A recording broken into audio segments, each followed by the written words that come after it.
Welcome back to my channel. I know it's been a while since I was able to post anything. I've been working for several months on this Boba Fett cosplay that I finally finished up just in time for the Tucson Comic-Con. I was able to wear it, it was a blast, tons of people wanted photos, and I'm super excited to show you guys how I made this step by step, start to finish throughout the entire process. This is going to be a multi-part series that's going to get very in-depth, and I'm going to try to give you all the information that you guys need to go and make one yourself. So the first video that I'm going to do is the helmet. I'm going to do the helmet start to finish, but this is going to be kind of a long video, so I might have to split this one into two parts.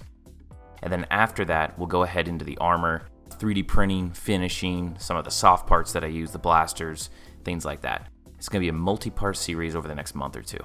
If you guys are interested in learning how I made this, or just learning more about 3D printing yourselves, please stick around and watch all these videos. It is going to be a blast. Let's go ahead and get started. This first video is going to be the first part of the helmet. This is going to be how I 3D printed it, with a lot of 3D printing basics to hopefully catch some of you guys up to speed that may not know as much about 3D printing, and also how I got the piece ready for paint. So we're going to go from the 3D printed stage to ready for paint in this video, and the next video will start with my painting. The first thing we're going to need to make this is the files. Now, if you don't have a 3D printer or you don't feel comfortable 3D printing these yourself, you can always buy resin casts or 3D printed versions of a lot of this armor from different places online, Etsy shops. I know Minute Fet on Instagram is very popular. However, if you do want to 3D print them, these are the files that I used from Galactic Armory. The files are fairly cheap and they come with lifetime updates. Most of what I printed was from the files version 9, and I think now he's already up to like version 14, and you just get those free downloads. He in fact has a whole new separate set of files for the Book of Boba Fett, and those files also come with the original ones. So what I'm going to be working on is the Mando Season 2 version after he repaints his armor. Now, I already had the Boba Fett file from Do3D for the helmet, so that's the one I use in this video, but a lot of the steps are going to be just the same if you used Galactic Armories or even somebody else's on the internet. Do3D also has their full Boba armor and everything like that. It's a little bit more expensive than Galactic Armories, and I do think Galactic Armory puts out some fantastic stuff. You can kind of see from these images how all the earpieces fit together. The other thing that I'm going to be buying is this electronics kit for the rangefinder. This particular seller on Etsy is fantastic and offers several options, both in terms of how much you actually get and what you need, different versions of the rangefinder, and then different versions that blink at different patterns to make different types of Mandalorians. I, of course, was going for the Mando Season 2, so that's the way that I set it up, and I decided to buy his whole kit, even though I do have a 3D printer, and it made it really convenient. Alright, on to the printing. So the first thing that I did is I took the Boba Fett Helmet base file, the main file, and I dropped it into Ultimaker Cura. I then started to create a support blocker for the dome, knowing that I wouldn't need that.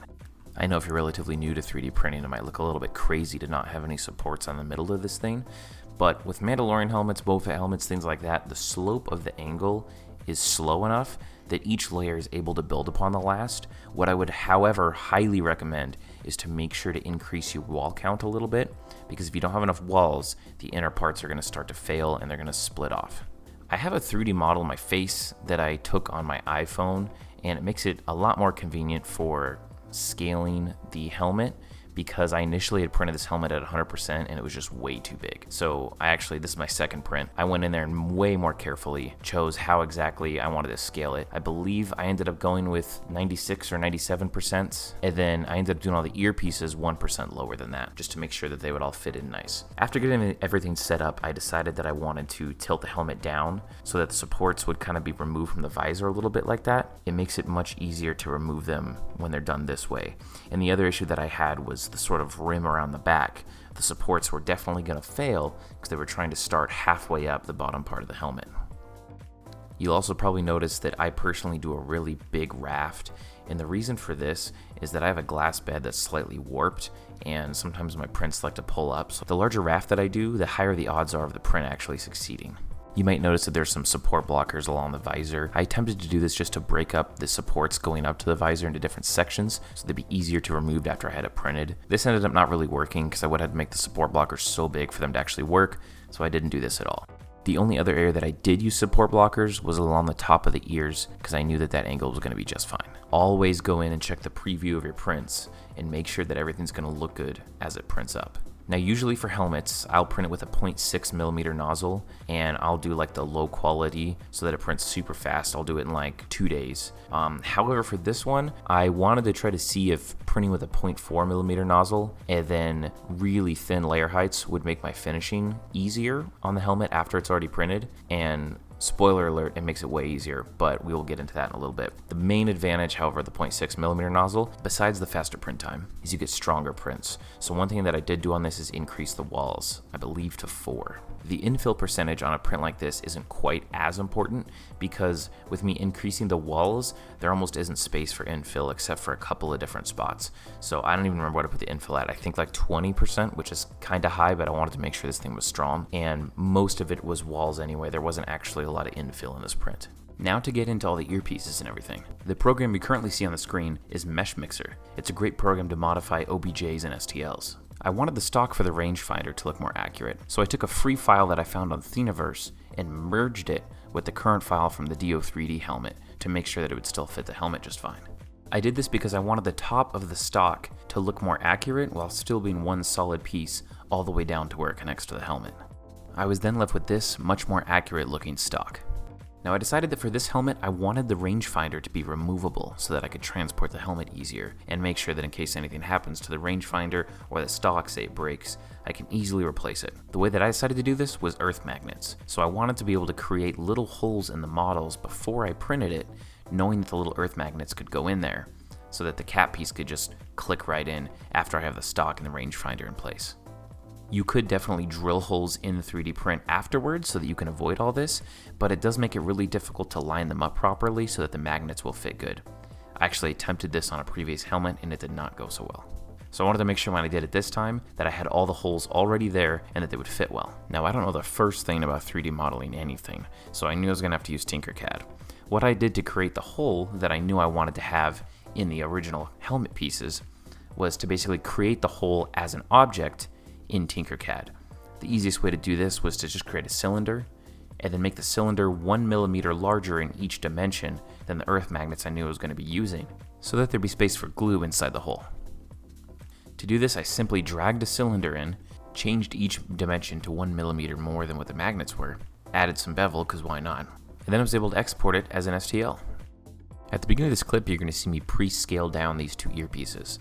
Usually I'll scale things in my slicer like Cura. This is the same way that I did the helmet. However, I knew that I was going to be implementing these magnet holes in here, and if I then scaled down afterwards, the magnet holes might be too small to fit the magnets. So I went ahead and pre-scaled them now.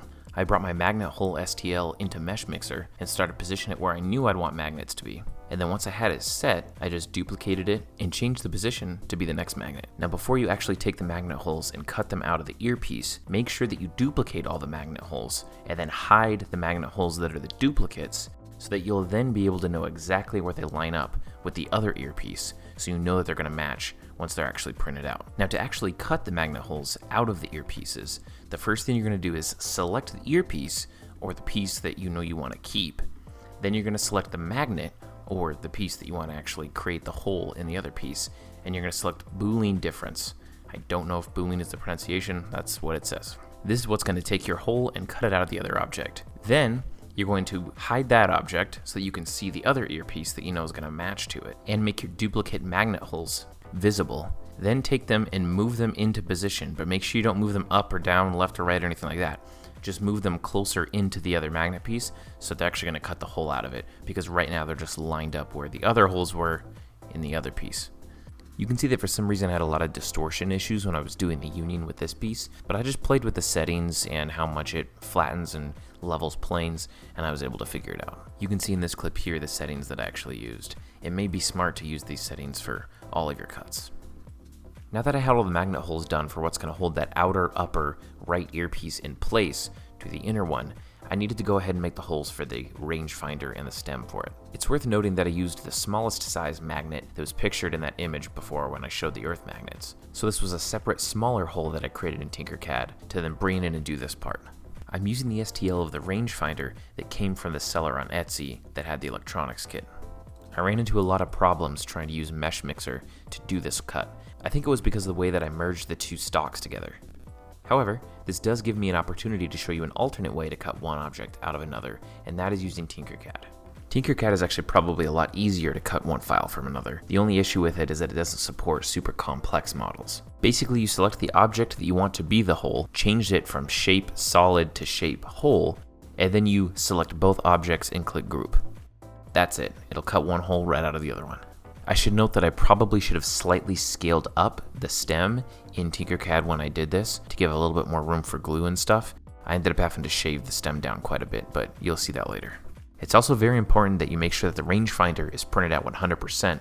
If you're going to use an electronics kit like I am, you want to make sure that kit fits. It is finally time to start these prints. I'm going to start with the helmet because it's going to take the longest. You can see that bed on my CR10, it's a little bit warped, so I have some aluminum foil underneath it to try to help flatten it out. If you guys have bed leveling issues like I do, where your bed's level, but then certain areas towards the middle it's too low or too high, I wanted to show you something that I use. Right after I start the print, during the first layer, I go to Baby Step Z, and I use this setting, especially on larger prints that take up a large area of my bed, to be able to manually fine-tune the Z height all throughout the first layer. I have certain areas of my bed towards the middle especially where it gets much lower, and I have to lower my nozzle a lot to get it close enough. If your nozzle's too high, it won't stick. If your nozzle's too low, you won't get enough filament coming out. On this particular print, it took quite a while, but I sat there on the entire first layer and I used the baby step to make sure that it was good the whole way. And that extra effort ended up leading to a much nicer print.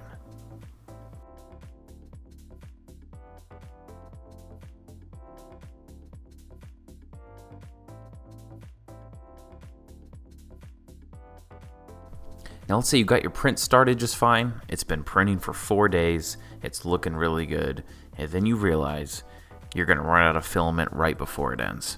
If you've never done a filament swap mid-print, I wanted to go ahead and show you guys how I personally do it. If you're on a CR10, you're going to click the button in and go back to Tune and go right down below where we used Baby Step Z before, and you're going to click Change Filament. Now I want you to know that when you click this, your nozzle is going to start to cool down a little bit. So I recommend already having your next spool of filament ready to go and immediately pinching your extruder and pulling all the filament out of the tube as fast as you can right after you click this. Now don't do it so fast that you move the printer or push the Z-axis down at all, because that'll create some serious issues, but try to get it out quickly. I like to cut my filament at a nice sharp angle so that it feeds in there good. Now push the end past the extruder into the Bowden tube just a little bit, and then click the button as quick as you can to get it to start heating the nozzle back up again. Now it's going to say wait for filament to extrude. We are going to wait, but it's going to stop trying to extrude the filament and think that the filament's already out before it is. I have a relatively long Bowden tube, it seems like, so it tends to not happen as fast.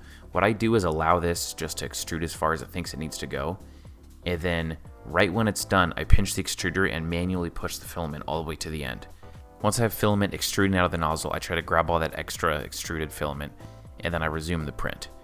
Now, when your nozzle comes back over and passes over the print, sometimes it's going to create little globs right at the spot where it came over, because it's going to still be pushing some filament out. So I try to clean those right away at that first pass before it dries. There are other ways to swap your filament mid-print. This is just the way that I do it, and it has worked out pretty well for me. I've never ruined a print when I'm trying to swap filament. Hopefully that mini tutorial sort of helped you guys, just in case you're one of those people that have not felt comfortable swapping your filament mid-print. And this is what the main helmet piece looked like coming off the printer. Now at the glass bed, once it cools down, you don't have to pry it up, use a little spatula or anything. Your print will just come right off, it's nice. You can see the inside of the dome, where we didn't have supports. You've got a little bit of fraying happening in there, but it's not so bad because we used extra walls. We had a couple of supports on the side partially fail, but because we tilted it back, it had the angles, so it did fine. Now initially I printed all the earpieces with normal FDM like I did the main helmet, but during this build I bought a resin printer, so I decided I definitely needed to use it for the earpieces because I knew it would make a much nicer print. Now the right upper ear with the little vents on it, I ended up printing in sort of a weird orientation the first time and I didn't like it, so I printed a second time to give me a little bit more detail on the outside. You can see me creating holes in the models here. With resin you need to create a hole for two reasons. First off, these larger pieces I hollowed out, and you want uncured resin on the inside to be able to run out of the hole. And the other reason is because of the vacuum force on the bottom of the vat. My usual workflow when setting up resin prints is to get the rotation and orientation correct the way that I want it to be, and then using the magic tool to set up a bunch of supports. I'll use medium supports for the magic tool, Then I'll go in and manually add some light supports to sort of detail areas and corners to make sure that they come out good. And then maybe I'll add 1 or 2 heavy supports just to make sure that this thing holds on good and doesn't drop. I'm not saying this is the best way to do it, but this is just the way that I do it. I use the Elegoo standard gray resin for all this. However, now that the build is done and everything, the stem for the rangefinder is a little bit weak and it likes to bend, especially once the rangefinder has the added weight of the electronics inside. I'll probably go back and reprint it with ABS-like resin, or possibly even on my FDM printer. To try and keep too much liquid resin mixing in with my isopropyl alcohol, I decided to set the build plate on my table for a few minutes and let some of the resin go into these paper towels. Make sure you cure these in some way before you throw them out. I decided to buy the Elegoo wash and cure station. With this, assuming that the print isn't too tall, I'm able to take the build plate and place it right into the wash station in the isopropyl alcohol, and I can just simply turn on the wash station and it does all the washing itself. You can see here how incredible the detail is on resin printers. After letting the isopropyl alcohol evaporate for a little while, I can scrape each print off of the build plate. The rafts on each piece were still a little bit wet, so I let the isopropyl alcohol dry after that. My next step in this process is to very carefully break all the supports off. If you're having trouble doing this, you can always dip your print in some hot water. That really helps loosen up the supports. I decided to set those prints aside and let them rest overnight, trying to have the holes pointed down so that any excess resin that was inside could run out over the next 24 hours. In the meantime, I got the resin printer started with the other resin prints I needed to do. Now the piece removal and support removal process is the same that we did before. I just want to remind you that when you're doing the stem to the rangefinder, be very careful. It's fragile, especially at this stage because we haven't done a final cure yet. I should note that the rangefinder stem I did not hollow, but it's still a little bit weak.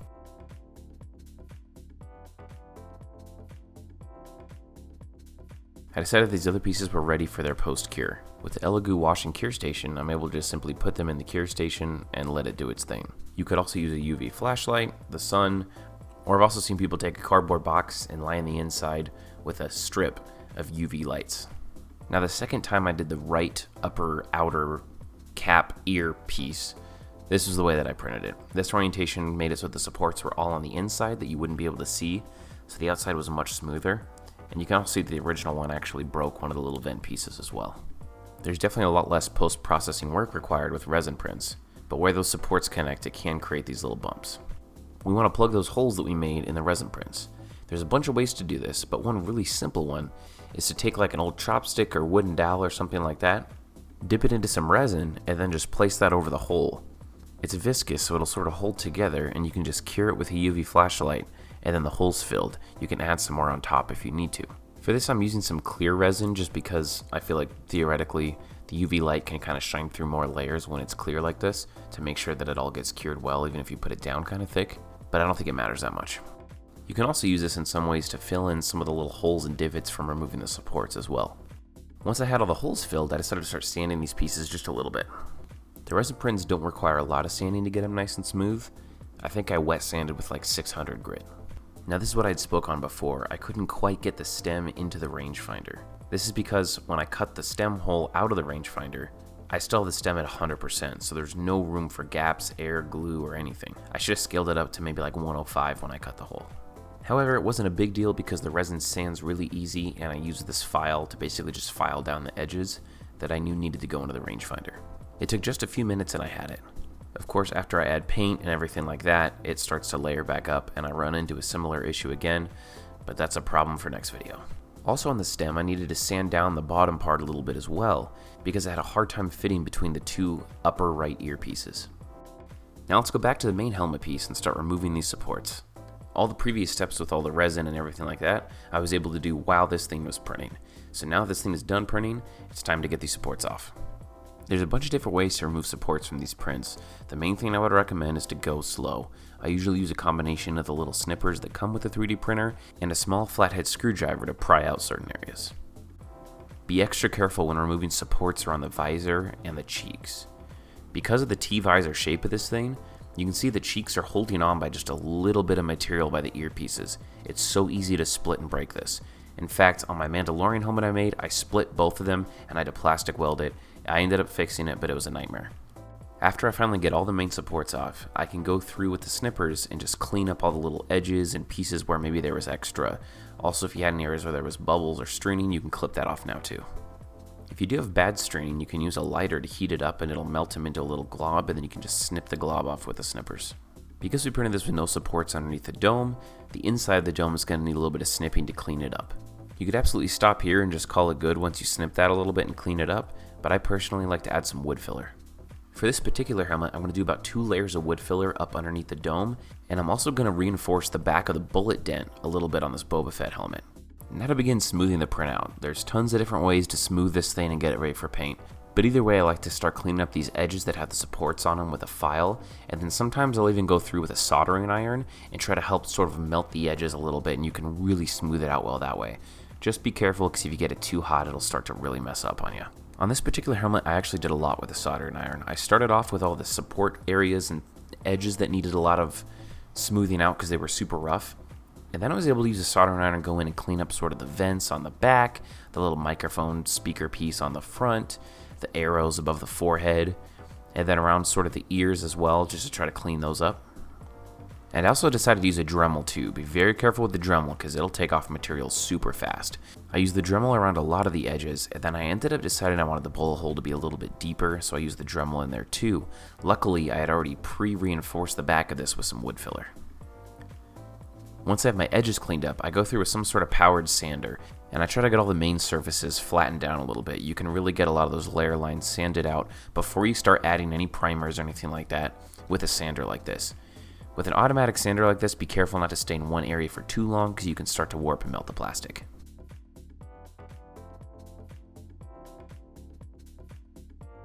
I used a little bit of the good old trusty Bondo glazing and spot putty to fill in the outer side of the bullet dent where I'd kind of cut all the way through the outer walls. Gloves are recommended, but I was just doing this area super fast and I was able to wash my hands before any of it dried at all. Here's what the helmet is looking like after the initial sand before any smoothing. I used this helmet to test out a technique that I haven't really done before, but I've been seeing a lot of people do on the internet. I pulled back out my clear resin. Usually I just use Bondo and filler primer to smooth these prints, but this time I wanted to try out the UV curable resin. Now that I have a resin printer, so I had some UV resin anyway. I'm going to take an old brush and dip it in the resin and then literally just brush this onto the helmet. You want to try to get it to spread pretty evenly, and the longer you let this sit, the more it'll sort of level itself out. Once you have an area covered and you like the coverage that you have, you can use your UV flashlight and do a quick cure on it. The UV flashlight cures this thing super fast. This may kind of look like a lot of work, but I can assure you this is much less work than trying to do this with sanding, adding a layer of Bondo all over the whole thing, sanding that, getting it cleaned, adding a layer of filler primer, sanding that, add another layer of Bondo. Usually when I do a helmet like this, it'll take me a week of working on it every evening and sometimes on the weekends. I was able to get this thing from printed, supports removed, all this initial sanding, adding all the UV layers, everything like that, ready for paint in about a day, day and a half, which is much, much, much faster than what I'm used to. When you do a layer of the UV resin, it's going to feel a little bit tacky, even though it's totally cured. So you're going to want to sand and wash it. I just went ahead and did a wet sand on it. Then I let it dry.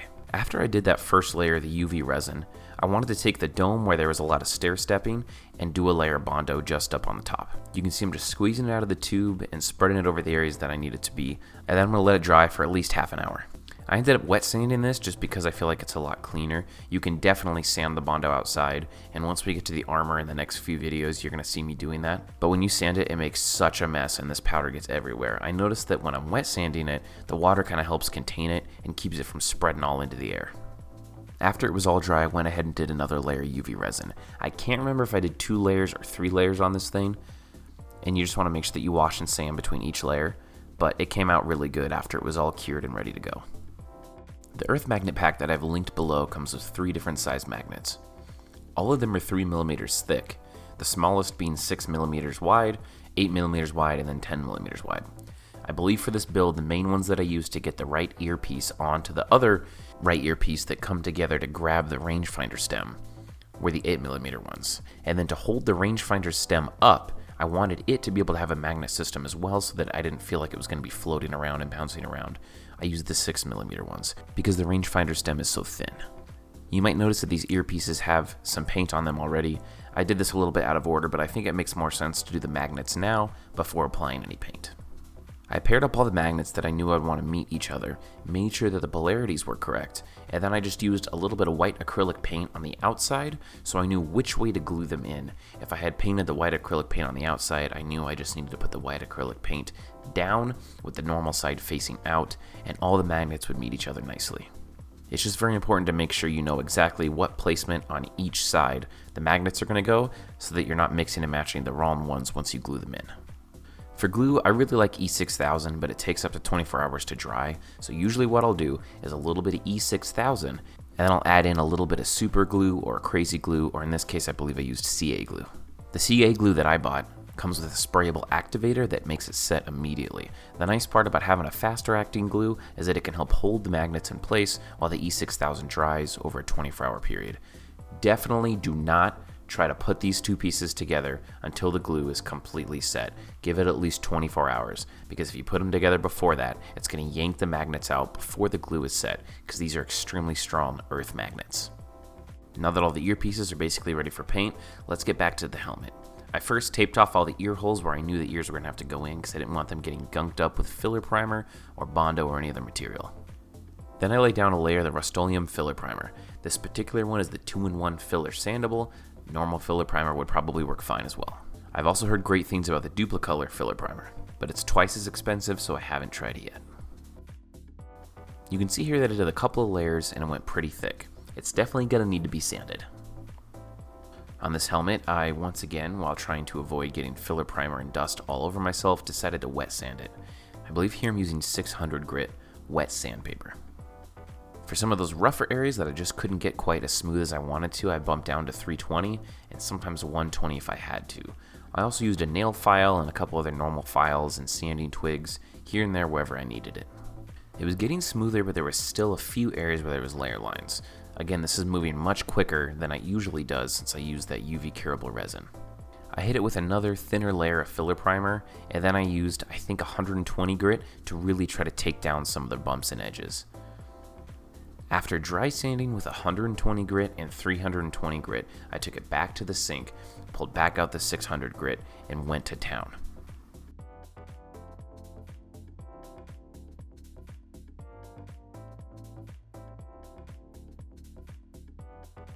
After it was all sanded, it was looking relatively smooth. I decided to dust it with a little bit of just black primer so that if I did any more sanding, I could give myself a reference as to how far I'd sanded. I've seen some people not do any finishing or anything to that bottom brim of the helmet, but I personally like for that to look super smooth too. So on this helmet, I lay down a super thick coat of the Bondo glazing and spot putty. After that, I ended up deciding that there was a few areas of the helmet I wanted to add a little bit of Bondo just to make sure there were no bumps, marks, sandpaper scratches, anything like that. Once that was all on there, I went back to the sink, gave it a really good sand with 600 grit wet sandpaper, and this thing got it really smooth.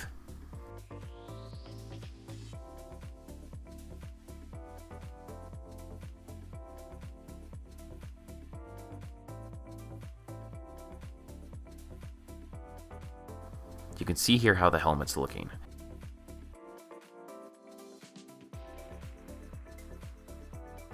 I took it back outside, hit it with its last layer of filler primer, and then I brought it back to the sink and sanded it one more time. I did do a little bit of 600 grit, then I actually worked up to 2000 grit just to try to get it as smooth as I can. This is a Boba Fett helmet, and it's a Mando Season 2 version of a Boba helmet, which means we're going to be texturing it, so you do not have to go this extreme and this smooth if you don't want to. I just wanted to make sure that once I started texturing and painting, I wasn't going to have to go back and fill anything at all. The other thing is the next video, we're going to start with a metallic paint that we're going to put underneath the paint and everything else. So I wanted the base helmet to be as smooth as I possibly could get it. Again, this whole smoothing process for the main helmet only took about a day. That is going to wrap up part 1 of this Boba Fett helmet tutorial. Thank you so much, you guys, for sticking around all the way to the end. I hope this video taught you something. If you have any questions at all, please post them in the comments. I'm going to try to put all the products that I used in the video down in the description. Please stick around for part 2. I'm going to be uploading it very soon. And then after part 2 of the helmet, we're going to get into the armor, and it's going to be a multi-part series there as well. I'm trying to teach you guys everything you need to know to be able to do this yourself. Thank you so much for watching. I look forward to your comments and questions. I'll see you in the next one.